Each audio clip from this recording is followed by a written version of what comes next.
tizimda, ta'lim tizimida o'qituvchidan ko'ra ko'proq oylik oladigan odam bo'lishi mumkin emas. Men tushunmayman.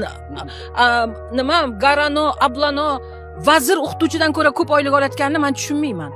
Tushunyapsizmi? Vazirlik tizimida ishlayotgan odamlar oddiy o'qituvchidan ko'ra ko'proq oylik olayotganini umuman tushunmayman. Sababi bular konechniy tovar bilan umuman uchrashmaydi. Tushunyapsizmi? Tovar bilan, ya'ni o'sha o'quvchi bilan uchrashadigan odam bu o'qituvchi. O'qituvchidan ko'p oylik olish kerak emas hech kim. Sizda vazirning oyligi qanchaligini bilasizmi? Zaministrlarning oyligi qanchaligini bilasizmi? Bir yillik ularning oylik xarajatiga bemalol nima deydi, bitta kichkinagina maktab qurish mumkin. Boyagi 70% lik tualeti yo'q bo'lgan maktablarni 20-30% ni tualetli qilish mumkin shu summaga. Tushunyapsizmi?